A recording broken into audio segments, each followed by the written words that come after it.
أعوذ بالله من الشيطان الرجيم بسم الله الرحمن الرحيم be APRC Kolumbala Tentulambala Jaila the Supreme Leader Alhaji Yaya Abdul Aziz James Yunkun Jamme Alhaji Fabakar Kekendo Tombon Jato Jata and the entire executive member both APRC and diaspora ngamobe kontongal tentungal jai group charts KB for radio and others and in na media committee ngal be konto ngal be tanto ngal jay bi ko nga findi nga kaja APRC nkolo nko alal tulo fa APRC the right honorable Fabakar Kekendo Tombon Jato Jata fora yelo la ba jato kono fora yelo la kabura jato kono Fabakar Kekendo Tombon Jato Jata ñing APRC patio ning ake neji ajusu kungo ajuso sundingo APRC labeji odo APRC kolo monem ronta the right honorable Fabakar Kekendo Tombon Jato Jata aya bulo the president of the Republic of the Gambia Adama Barrow. What is wrong there? Go Fabakar ma wuli atata noma ning atra ko presideno molu lafta presideno la molu ka fala ko iye wuli yeta presideno no bar presideno fonka wuli akabula mo men noma woto APRC kolo omo ala tanto balek APRC kolo omo ala tanto balek fero membe tabita APRC kama Gambia kono jang fero membe tabita babili mansa kanyim banko kanjang awuli ya fo siyata anafiki ya siyata anyo suku ndo siyata a APRC kol la batata be ntambita membe la jang bi ni ko wo APRC wole be caring fo akala mitinono faka kairo sabatendino fo presideno kana o APRC ko nyini odo nanda kala APRC ko li alhamdulillah rabbil alamin pati me koy nanta ya buruka e ko nanda president jamme mutala je ya kuntung ya soro ye ko be kala wo tamita o be konola fonka mira APRC mansa kundala ko next election APRC is come to the power woto diamu mesango alingo bula molman diamu mesango nyasoto APRC memma lafi atelafi nola the right honorable Fabakar Kekendo Tombon Jato Jata momo malafala hana ye do ye giolo kone ka fo ne kankan bem fal alhamdulillah rabbil alamin animbi tema amam babili mansa jamfa ama APRC ko jamfa anu anana trakela ndenga lonne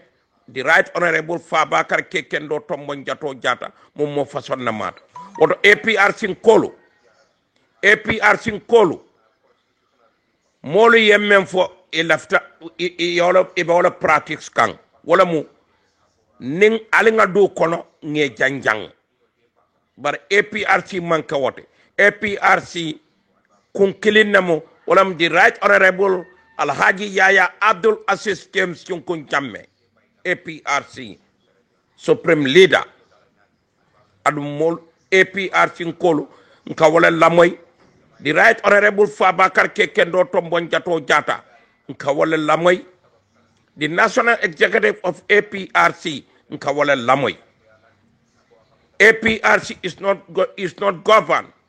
by social media. It's governed by APRC national executive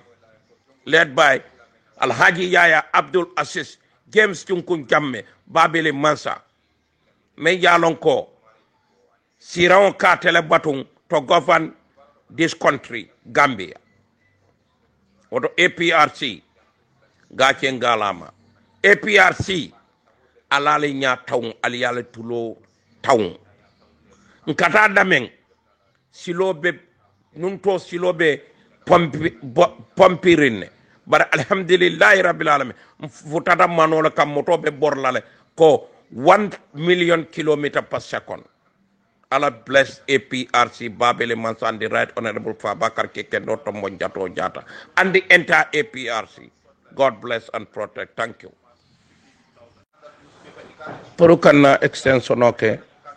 Wala munyinti APRC nkolu al alata ali alatentu.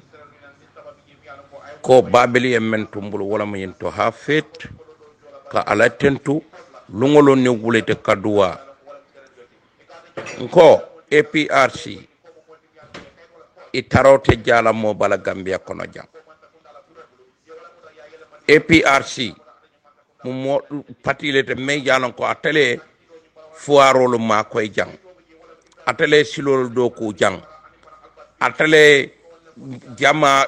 3/4 of Gambian jama ka educated in this country atele university lo jang atele university doctoral siande nyim banko kan as Gambia atele loyal karandi nyim banko kan as Gambia lawyer atele asiande woto Babili ay fenfere ndinke ku kendor anin asadabo anin ka bayolu makoy ka fuarolu makoy APRC wota kala kensenti nyim banko kan wota ni wota kala kensenti akamulun tal ko APRC la duwala be jabe kan wota ni la duwa be jabe kan kane jawol la miro dundi ifon la duwa jabo kono jawol men be sirin ko imalla fa jela ko the Right Honorable Fabakar Kekendo Tombonjato Jata aning Adama Barrow ya bulo di nyola because wala bulo dio nyola wala mu nyindi ko Adama Barrow ani Yaya Abdul Aziz James Junkun Jamme wo mu kilineti jawolo tanno keso mu walati ne ka fendundi kalo koto debere kalo koto woto APRC kolo al kana song al lafta futala damento al kana futa walata woto diamu meson siata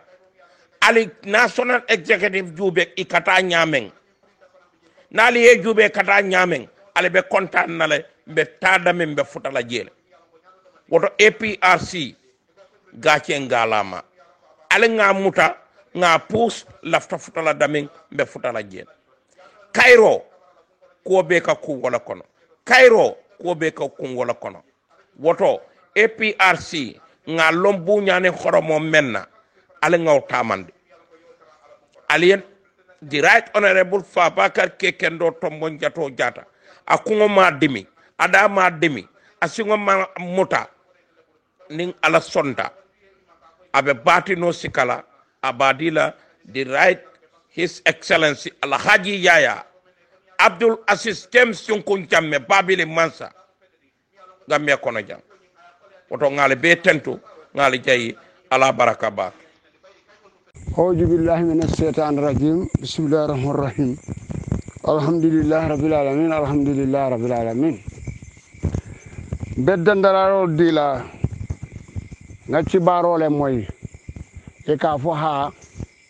aram baro bita penyam aka fo kombon kolu e ko ni men ala mol men kanal kanka wuli afa ka fo ha momo manta ka adam barola mitundulato be la kurango wutulay momo ye fa ko be wuli alla ñu man kuran samananti ya je mela kurango le a foy ko ba ma ñuli akata ko ya je mi mama yakata jame momo ye fa be wuli alla ima sembo soto wuli rek arkana taji fadul man senia ba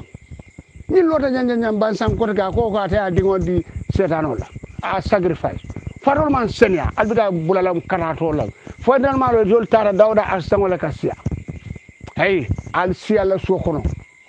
ye na la kuran wutu fo dole tan kuran wutu ye mun do ku gambe ko na ma ga ci wure wala samna ban ceni ci fudu musini musse fudu yalo te ni ata jol ba ma ñule wala ken fa ma ñule ke tenu itol be soto lalba ni dankato masakunda ali boje ni coalition bem batarol al kane dank abe wulia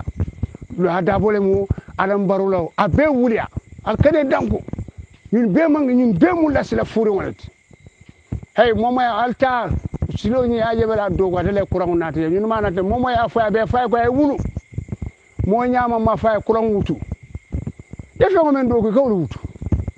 ko kala fo de mo fo adu fo la kuni wonyanta ka wara ni sa ko to man sakunda ni be man kuni abeta ala dawda be sino abe sino la be domoro kala ka ko siso jani adu fo man kuni ni mo kalantangol dudu sanu nyol binal kal nene ni me alon ko bisaw ko le ni mol men ko nara sane atul fo nyaal ma yele atul wurta tuba bango ko ni mol men bonan sando wol sina ka atul nyaale nene hana atul fo nyanta ka alla kuni wonyanta ka wara altaji ngalen analma dingol muta yalon baro nabe tambola setanolem asdangol ka sia nalma olong arsalo ila bonan kabu jam fo kabunan basse astengele kada mojele fada siloka oral nyanda ka cenyalon gambeno alal ken alci yalla sokon kana danku ni masaguna wuli alem tonya kilinta bulu i dunya be batel koros kan ko aman darje moma la fala asita fani ala kan asita yelo la kan foya bulu bay alna badi malem baytlal al boje be diam la korke jola kan auju billahi minash shaitanir rajim bismillahir rahmanir rahim atol muyu ko palon ko jamaati mande muyu hanbe jamu jimanji be keliwo bokula ya man ko sano man ko ne ha anon sana jawtu be ka bendo ke baro ujawde be tam mitine tam baram pa groupe kuranga anon na rege mono na sano le ma legen jalle mal hey mofo molo buku sere su ko ka tendo mabe ka joma nguyan ko kole muy ma nyami ko kole muy ka wole mbabe mi fa nyane jimanji ma me bu ko rege tu ka sano le ma legen jad le ma legen kajo wala son ko rege tu ka sano ana baju sembe kala be yorupe kurang ko wujilo be gambia kurang wa han fokor ko dugujino kanya anine danine ko yabo asek da sekawo bar ko sinyaay ko sira di CNS han erwa erembore de palo yine erwa erembore mbo yara bar bu ko sien parce que ko sinyaay moko jite e meno kanya ko babay ko malegenam ko pangure anine danine ko yabo ko wujilo be de waka mo fo mo mondi ka halaki wa ka sanor aju marak bansa me akela enda ela anyi la wona ngal masenu boguno wona ngal masenu setana o kama kala na mansa Gambia fona ragum bansa ndi mitindula mane mo jogur foñi man ko kameno nana jawnya foñi jaro jugu man kana ko lakon ko puñeno meno ana jawtu nya muy babe muy kombo wana roku ka sanoro bale ere gule falle poro hey ana baju duro akela be jeru kurwa ngelo mo fu mo yaaje maroke na roku ko siblo bo ngel solutu bala kene tengene ko kandu fokol muy fanyane jilliwo manji manjumo ku jamata bo ko fo mu jakut man de muy ko jaburu ni mo fo ma muy ko ji wala nja sieno su so sila ko man si kole muy man de muji baju kene ne kadamide ano sanare alikala reg wala officer reg bang joko on bedla nan me nyami ya aremo pami aremo nyami ya fang ka sanona reg le maleken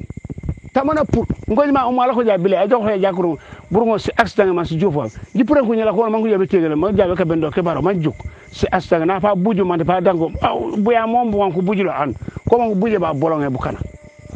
tele ji sof ko nyala ko man ji tanku ni ji jaaji la ko sinde man ji ten ano sanane mi jabe wono ka sano ando o faka kana mu ya gambe uma pulon Senegal baro pulon Senegal fo ma joma ba kole mu sieno so pulo Senegal so ba joma skole mu podi jone ma hey ku jamata jiliwo man ji la ko man kana ko jalo be jar yen ano sanu jambe mi ne kan jan aw yen o satu fu jaw be bo di mit nela parce que nana kala wasene nala bo guno e da nyaay fo wasene pami wasene bo guno di bo guno na bajim fu jaw ribe setana o satu ja fu jabe ko oto ji la ko sinde solo man ji la ko ana ja kuran ono ka sano le ma legen ka sano because dune to ko korosem man ko jok nya bara cim ko fanku man e jaka bendu wala nya muy pan jabe jaka bendu bara cim ko ku latum ku falo to nya ba muy ba muy ba ku jamata bo fa jamaja atebe bandola muy ko na latum tu yen ku rede ku gaba ma jigere nya ne bullul banku teke tele ji jika hajalo tele ji la ko sindi min bi juk an be jaka ka bendu yen yu baro nje berewtade nje baytula almaru sa jamal babil masatar ko assalamu menni be nata TRRC be ina criminal lem bankola sungole menni be ko do suñanna central bank ibe mu sungole ti bankola sungole muti kay bankola sungole muti be la mu sungoti men ka fo ya jame manalo ka fo kontele ngeki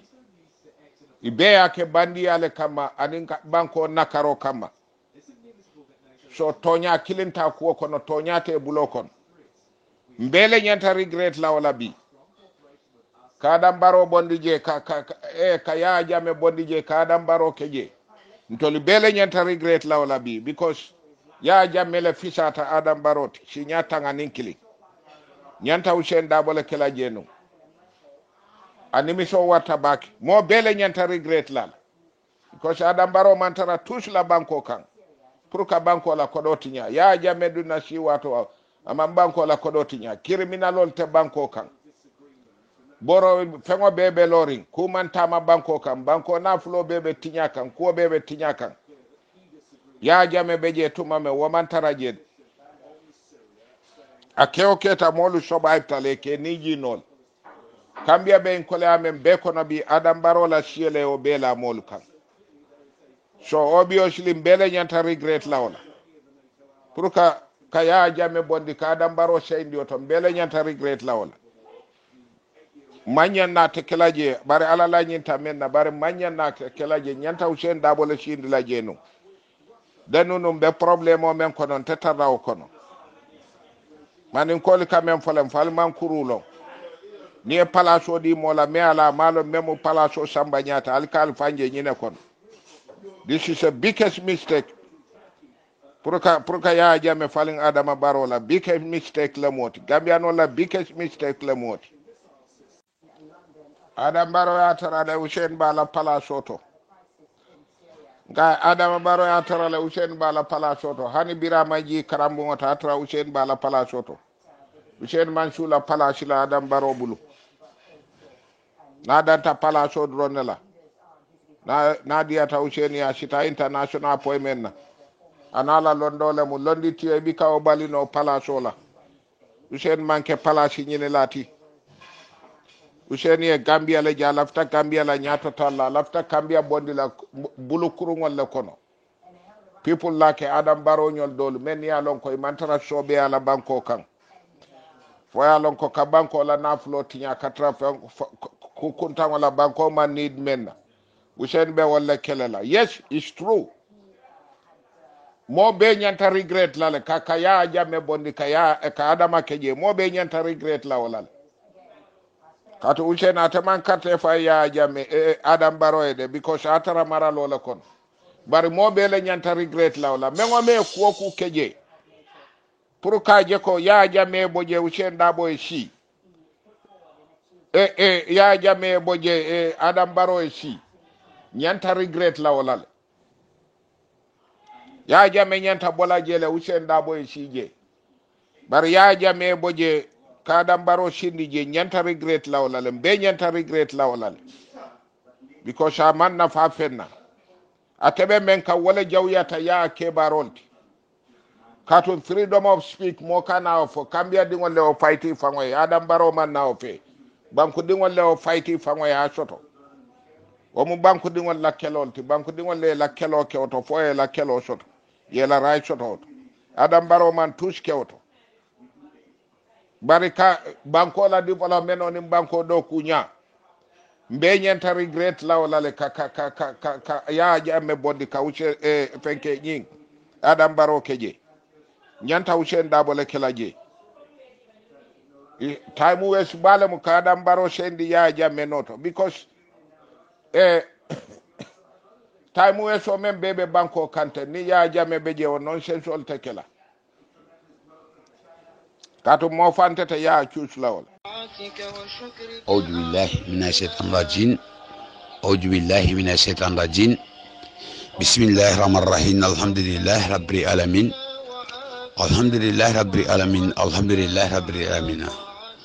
mari epi arsenkolu fano kereja ntolni maulta karakono mbe aldana men be sito kono fo fano ke alni masiwli karakono somandan kontrolem mine nyara ko person kendo yaya eje jam babili mansa abesi gine kotrali anala muso anala dungolu an delegation me antata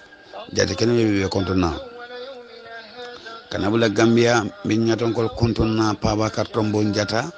rambo jata yagba koli amlu nyasinelo duduja kanabula baksola anina extifol be kansilolu a députolu chamanolu a musukunda ake kunda katabulan kotoma alhaji bajo ko dukure pamadu susu ane momobe AP asa grupol kono kata koina fo kato Africa bankol kanabla ropo UK America alna bari wala Mamad Bajaha ndep ko sama dankonto di assalamu alaikum wa rahmatullahi taala wa barakatuh. Assalamu alaikum. Sandu for 5 years. 5 years for Baro. Mbali kontonna alnali badi malam fore sanya. Mbedi ya mulu la moy kan ni wato man wato soto baka kadi ya mu foru moto. Mbe kontonna alkaliba mba folele bi alaji kajali Baro. Alaji kajale Baro nken kontanta bake kaje ko mul fangli kara fahamu fele comme kaje ko Usain Dabo mum mosi falati society kono anin Usain Dabo la mireya anin munemu Usain fang kun fangati ngamra sayne mu wato sita pour moli ya long munemu Usain fangati harama de wolu comme nin kali ko Usain Dabo le ya jambe bendi Gambia pour ya tarin kunto jam nin alata sababo kola Usain Dabo la sababo lem mo jamata faham la molta lonna yo nyim wodo leti pour ka itande mo la ko kabirin coalition le bedde dala United Front coalition kata fo nad la coalition le bebe tinyala amantinya dalila kam fo Usain Dabo la selfish interest because ni ko alinga coalition de danga mansa kurun bondi banko kan ite fanje ko ite damma ne start nyanta sila ko mansa kurun bondi mo ko remman nyantar law mansa kurun bondi la ni te man tammi woto coalition wo kafo man nyanda dala ali amre o mari wo ka banko le je bang fakara kun le je ñine mu nka fale ko kabrin juna ni ajente Usain la kuto mukatar UDP la kuto nte ñine chuuteje juna amanke biti bar ko mi ko audio te jam fala mba kuntula jam be murula le nan ya muruda na le nan ko ke mbadi mo fode sañal na ta ko te ke ka continue na ka chala lafta itandi lalla ko honorable Usain Dabo a series of political blunders menke asiyata bakele Musa County bi fo sama ita banna fola kabrin coalition de data jannat eko leaders all be tombondro kala la nyaton ko la membe represent la coalition la nad la ticket ka law as a flag bearer ka chali keta kambiong manke kabrin kambiong manke Usain Dabo la folo keta mo folo to menga resignation letter tender kata Dabo ta jele nimbembe kafla UDP ma kafu UDP ma atabe lola fayele akadu momo bena UDP you come unconditionally ibena la roy kafu UDP ma kuma te tarle ni tema ali nyindula moy bakede yenaya yela transota ya kafu na million ma ban ni be la transona la ya kafu na billion ma woto ete kuma fola be de la roy adi na wonya madron nim fembe mbota je buti yomuta mol karake wala nyama akilima la nyindula la moy bak non unconditional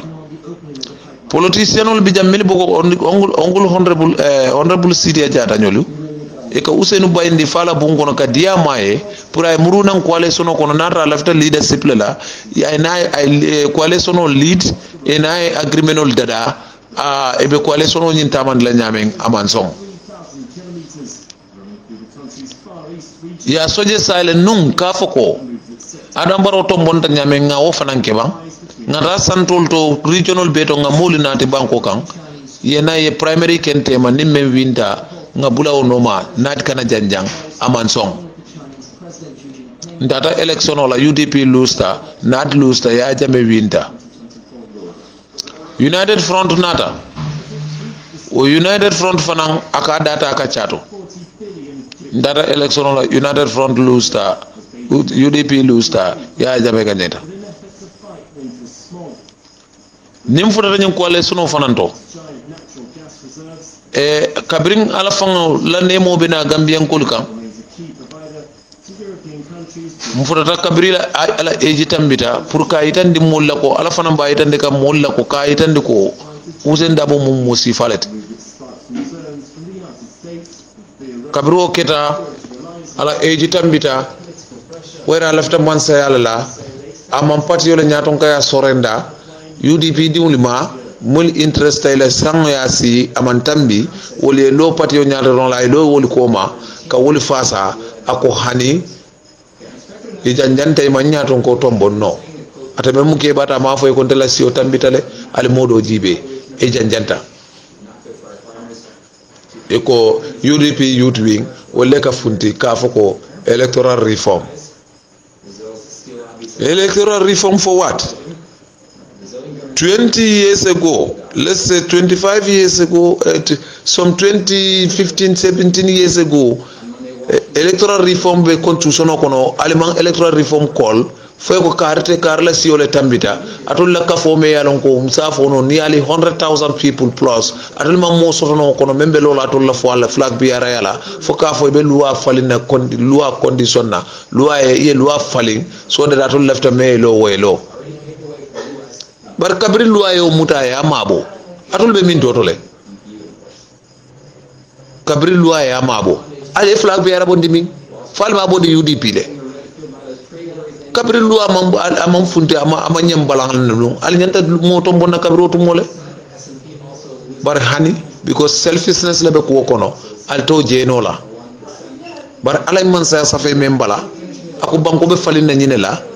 aduna be falina fanan karni pati kar wolle be lola koma ka fasa ka kabulo na siunti ka yamar ku ke fay futala man sa siran kono wala mu jomati doy NCP PPP NRP GPDP and so many other parties ikafuta ini UDP be ka kafu nyoma ka kekilinti Gambia di yaka one Gambia one nation one people ngonga ni yole ka du ngo campagne ke fon soksita bare kabirin soksita ala nata la man sa fana nati akum ngani memma baliye mba bondi la bidunna la kafo kontrol la kafo betinyala ko ale sono bitaka kuke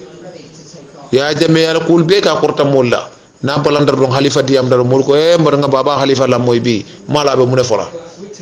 aya jame kenke londo nim fero nin kese ya kono aya bondi nyim bangu nga ya samba fe mande je foka ani nga pala solta kabirin konko tolu miliyaron ko be prisino kono konko be fala ikanata nay be sapita pala sol kam fodol kara chusi faye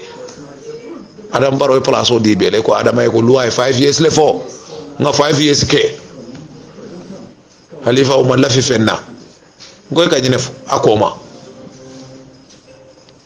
bari ana dala banyadi wari membe man sata be siri ite ko ba itande wala ko ite la fenna ka tambi wala do ala yo le chus ka sababu ke mul kayata e ka carte o di ala ke ta man sata so alaji be hakilimal ar usen dabo kilun ata ko kamurumul kan kafu mole ko baroji 3 years la kotake so ntolu ko mbenna banko di kam mole la menkara fa finta koita wo koita do baro coalition la agreement nya ko 3 years abita 5 years la constitution o yola fo anon to nyala babul because coalition te caring anu ning MOU te caring anyande la constitution la anu na la fana akabita constitution la MOU beje of course MOU la as a constitution has more power over the MOU so rat le budu damen diata ya aya kuntu je na ya kuntu 3 years fine na ya kuntu 5 years fine wala muntu la constitution we have no problem with that aya muta 5 years later kabra muta woto ama namuru ama yuton ka mam fenke après 5 years later so ni 5 years ban tangata election la ninga men ko lefta baro la carte di ala ni man la fala nga moko tombo that's good bari baro mansa kunda ni ya jame mansa kunda ka muntala ko jahannaba ning arjanna ite kilinti sangani banko ite kilinti ni yaje dole be diamu da bi ibuke ko ma jibe wallahi ya jame le bota Gambia woto mbade wuli albe Usain Dabo lonna menna wala munyindi ko Usain to Gambia kuto Usain ba kumule la men sa ya ko woto man sa dum ko forcer ni bo fenn mu ne alay ni bo alay ba sotola Kongola opposition leader afata France ya fure onati Congo dia de Congo adi wala virabe president yala adu wala biggest opposition de me yaron ko ani mansa kundal dundani ani dictator dundanyola ate mam banko sotno bala di ngu fila kete president mo buka banko kele ka fon tele be kele banko nyaton ko di yakuya ye banko e Africa famalola neli kara fay ko Nelson Mandela sanji monim kononto abe prison with hard labor abota jana ta keta president ay sanji nandorne ke mansa yala ay fonyo ni ndong ma hani sanji kilin ke prison kono hani sanji kilin ma ke prison kono mole kelo ka ko ma ngabondi prison kono ngabondi prison kono anata hani ka fo mole ko ala baraka ale do ku kendo ken koma nga kelo men stati ntol natul be ali afutan din koma ala ke ku mbalten do mbal jayla jonne ya press release moy radio to warando television to amanke fo ka fo mole ko ale menke al makeku ale menke wo bulom bal yalati constitution o fere ku ndante sonna wala ndete kela fere kuntan me yadoya o fere kuntan ite na muru o moli kay ko o fere kuntan me modo ko janne ko regime change le kala bar system change manke o ko momu to nyalete mo jomale fo Halifa Sallah kola onde bulu Usain Dabo mun Halifa to fo na ku kendo ke karo accept karo hono imaje bi fana be fa wanyar la ko teke iko ya jamela mansa kunda tu jang wala fi sata barola mansa kunda baro me fo wala muto nyaade de ni man la fo wala woto muro prison kadu barola president ya kuru yata nyanya wala ite bondi prison de wala yakende bi week in week out ite be ko ya banko ya ila ebe pameto nyinina ebe pameto sotola mo bu ke restrict mo bu ka balay bulu ebe mitino kala banko bandale ba kala konoto adi ate lokun killing kar kili be mitino la ye mitino men ke jam patite Gambia me ya ke sain kabrin ko ale sono lota yo baro man bete hani say baro man sakunda man ya jabe man sakunda dame ale ka pameto nyini bu ka soto man kunoje ibu ka hani diamula ni te mitino ke nyinang asila fi sanji fula sile te ma mitin ke bankunka say every 2 weeks every month te be mitino banko be kay ko ya jabe man sakunda wala fi sara baro man sakunda because ite man tar say ite man tar konoto yete bayle ite man tar konoto asa to Gambian ko lebulu yete la ko jibe assalamu alaikum mbadi mo be dannal ye jannal dal badi malam fode sanya thank you ala baraka ala mo lay to nya fasa ala mo lay intanga banko mo la melibe ku da maye ay mo nata nye merci banko e bal fa soto banko diwul fanaliye foy fanan la balu nya ci fiseya assalamu alaikum badi ngulu badi Gambian kolu al badi ma alaji bambo lem baro dorong Usainu Dabo lawyer Usainu Dabo ko sali kanya meeting to ako femma animisa ala baluwo kono amam fen kon meye nyin sika Adam Barrow ni ya jamme fali subhanallah badin Gambian kol mune akinandi Usainu Dabo kanyin kumol fo jele kumayata mbeya maro mendila Gambian nolla wala mu nyindi ko kugilin bije nyandala ngawbula Gambian no nae mo kano kallanna tambi abulo kono akana o mari muta annabiyo molti abuka o muta muti kotake abukaje ko waka mistake le niwo memfo akendema ajawma abetama akuruma abukaje ko daga kaje ko way fofu nin kadro abemu kende malti walakin ndi inanda harmadun kanula bara nyanta dandula la sotola iman nanda harmadun kanula fo kano e tambi ay futa ala la palaso to no keta drom ikamari ka alt ikamari ka annabe mo wala bali batandi ring Ousseynou Dabo la kuoto aliya kanu fo kano lanna tambita aliya ko sa man ka mota am ka mistake ko take ay fo fandin fo drom wolem atel kilin na atel mel bebe Ousseynou noma atel be kilin na yalla nakko nal be lola albe qur'anu taala albe karila alni man satar la tema albalo nako Ousseynou Dabo nyim kumo même ko nimten kuma kennet hay yemo ko nyaawnya ni ay dandu la soto yemo kanu nyaawnya ni to nya faaye Ousseynou Dabo muni hakine ndaka nyim kumo li fo ya jamme men ko modu buute aka molu soron ay doli sene nyim banko ka hanimbi wol falanti maka keno keti after all ya jamme min beke tiara sila be ko indi danin tiara si kana bari mol foli yana nako ya jamme be men ke kam banko diunle tiara si lota ya jamme kanun dol fon soda ko ya jamme ma sibol boy gambiano du kam Ousseynou Dabo kana lo akafa molioko ya jamme taro masibo boy la modu kan wala fisiata adama baro la nyimba sayati mune keta Ousseynou Dabo ko ako sangi muang anim fula alafta mansaya ako sangi muang anim fula alafta pura ka mansa keti aya jamme kelendi wala kamal ama soto no ya jamme tata tamanna keno mansati ako muni akinani adam baro bina kala president di Gambia banko kanjanto wala man kum Ousseynou Sissoko wala man dia Ousseynou yala nyanta jumala nginin kala wala iman na adam baro question na wala iman na Gambia do nginin kala wala man satalla mayeta nin Gambia no luda ani adam baro inanta man satalla la nginin kala muni akinani yenyinke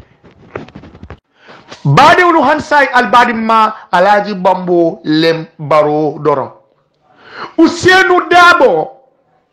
meya kinandi ay nyim kumofo meya kinandi ako ya jamme mara wala fisata adam baro mara ako ya jamme mara nimisata adam baro le mara lolale hani ya jamme tuja en be fa kew wala fisata adam baro e mansa ya nyim banko ka Ousseynou Dabo niaja e nyim fo bar niaja e nyim fo Ousseynou Dabo ko sanni muang anim fula atabe ya jamme kelendika yara ka membe fo Gambia noliye waman tara sonda ngokono ka fo ko mbe ya kelkan Gambel interest la mbe ya kelkan abe mo le faka mbe ya kelkan abe mo le tilimbali aka Ousseynou Dabo yo fa dalela bari yara fo waman tara Ousseynou Dabo kono Ousseynou Dabo ko ako niaje ay nyim kumo fo ako sangi mo nim fula atabe ya jamme kelkan puru ates kunsi keno mansati nyim banko kan ako muni akinnandi adam baro mansayata Ousseynou Dabo imanna adam baro nyinin kala wala imanna gambenol nyinin kala wala yalo inanta jumala nyinin kala adam baro la mansayala mansatalla meye adam tom mon jama kono ayaka nyim palaso de nyanta mansatalla la nyinin kala muni akinnandi yenyinke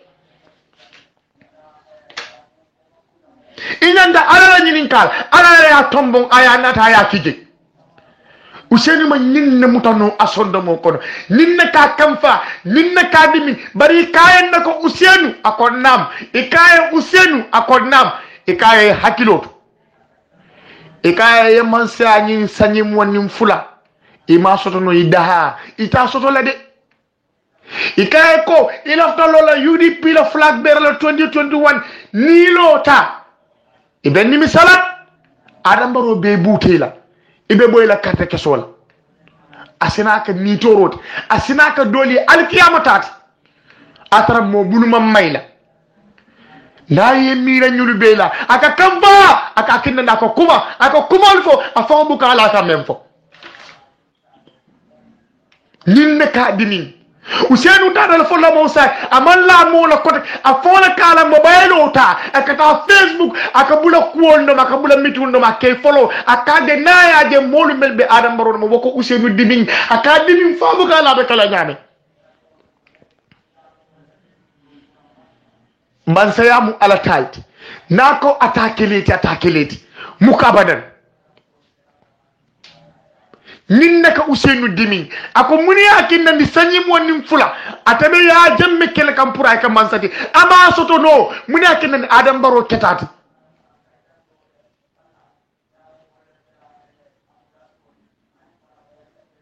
gamenol altitani hakilo la bang isi mo kanu barasi kanya isi mo kong ay kanya isi mo kanu ay kanya bari isi mo kong ay kanya ye aye Usenu Dabo kanu nyawo nyending alsiban aliye mira ya jamme mol mutaay sene hani bi dol fenenti wal man keno kewtu kotaki ay mol diwlita ke minni kube jarol la bi wo bebe kerin commission oto Usenu Dabo kanalu aka fale ko ya jamme mara wala fisada Adam Barrow alka bulo ko alka wuren alka fa ko ha wala mo tonya e hakilo le i sondo mo membe bala ale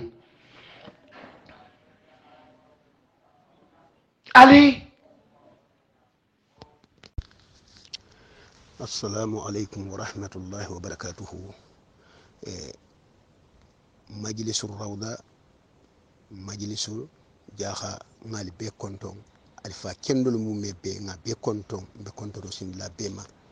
inen talibol nin korelu be majlisi bum be konton na konton diro la fam majigo be men kono mba fala assalamu alaikum wa rahmatullahi wa barakatuhu. ni mukuma kangaleti kalimatu nasiha kono to dia kuma kangale mo ala khanjeri ndim menna jeri nya sahandirila katu ala taala atala khanyin dal alqur'ano kono alam ya'lamu bi anna allaha yara fumma nyillon ko ala taala aben jerinne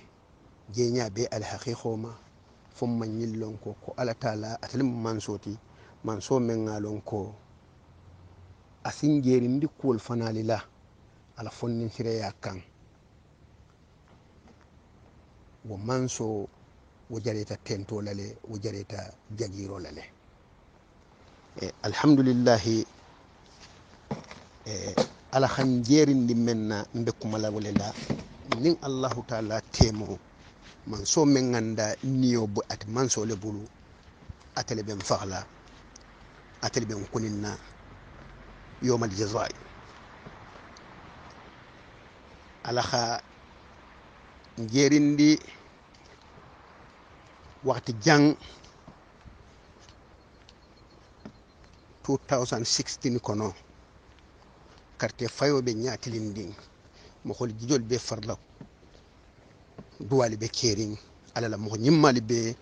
wasila ala yen fo ala sin sutura ala si ala ko ala khattabu man se yita ngamenje ati manso la fonin sire ya kono nga khibari lo kala alhamdulillah sedo lu bala nga yita mella wala mo nga gambia je khayro dorne kono tanante kelaje nga fu mo yen a jaxal tabaki akonyen i kha mele bam fo mun keta kay ala la khanjeri ndalade abe ala lebul bar tanante kela wa ba'du sunkari ma kono tili muhanni woro wulo in 2019 kotake nga Adama Barrow je si bo kono ala tala man sole khayitanna ni nga menfo men nim faniya benta ni sahabate je alamu ala khan sarala bari nga fem fanam fo nin tonyale mo alamu al tala kha tonyalan kenemande kila la kanu hormo sabula Adama Barrow nyeje khasatan ni la kumalla nene ma mire la kula ni la kumalla ngani long imu banko marallati ala khitam min bari na yakarum antelari kan janni ala taala be duniya ketala lu menna bari nyeje wo jeña hinno mbena kumalawal ngeji ilota suna kanta bentole santo kunol boyta suno ma i boyte kadam franta yaka firim i ko bay dam fran fayla kunol bay i bota bento santo i busandi nyamen ngalon ko asimbo warta bake i boyta damenna fen bilorin kilimalon isufol jengende kete nyamen na billahi wallahi tallahi kalita alala niyo bati manso men bulo bento iri man boy dire man boy dam fran men fan be bul ama njolon yi kan tuta santole bari tele jolonta woto ndela sibo alhamdulillah rabbil alamin ala felo man siyade adama bankolo nal bendi xam majliso alifali bendi ya banko politicien bendi ñim bente nene la de ñim bente faniya fole e ma ñim be kontondi de ma ñim be simandi la balwo be kono fombe bi mento ni fang sigite khemira ñin dolun teje nen la mali poti dunda menka foy sigida man sa sigira kan ite sagita meli noto woli be ikilinte je dolbe digamule ila nafa dunda menka bari muslimeya hinno konoto diya nasiha islam nasiha umma muhammad sallallahu alayhi wa sallam kha konoto diya muslimeya ma konoto diya kila mantul ma wala be ñin kuma kan sindilema nonte dolbe je wol te politiko to fi dunya wal akhirah malum ma kenya lon danta ton tel be al fallel no may khatluro ke nyamenna wala mu majlisoti wala mu alabato ni ñi ñaati birim kuma kanna fo kebara la anin khabori ala taala la gashi ko mume bema wa kamma mo xomo xagnin forum kuma kan la me alsa sindi adama baroma mo xomo xa sindi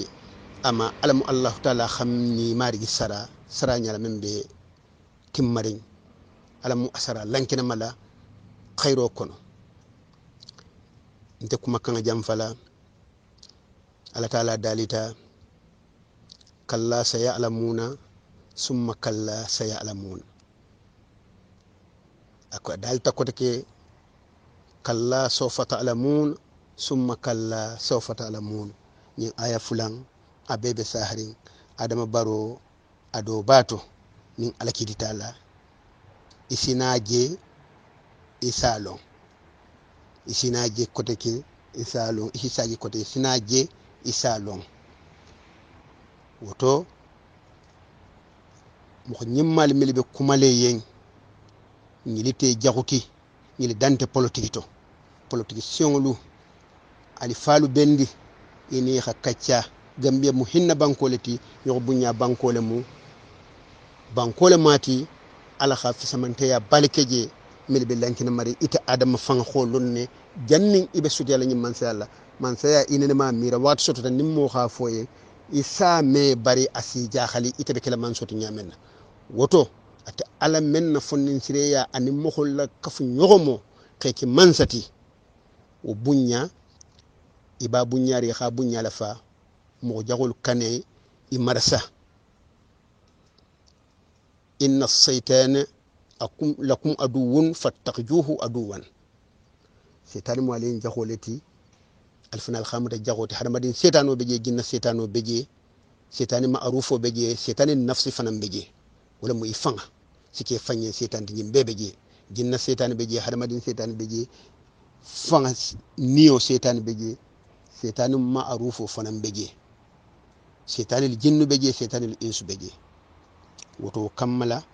nga ñin kuma kanyim ma soto bi arkhamiso kha sindima mo xomo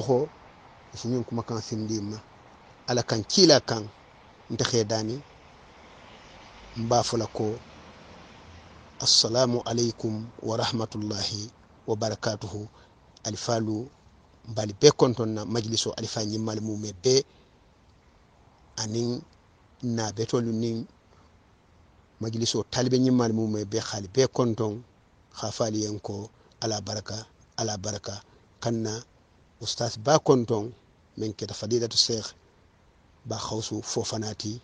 ani majlisu rawda ila nyaton kabal mumebe men keta sheikh alhaji docteur baba drame ani sirif kunda mumebe kanyin kibaro sindi alsiyam famma ngajele asahatamma ngaji asahatamma wo hinno la ke ngafo isa sindi adama ma asa jibe tel man kuma kan soto ndante politique to mba fala ala baraka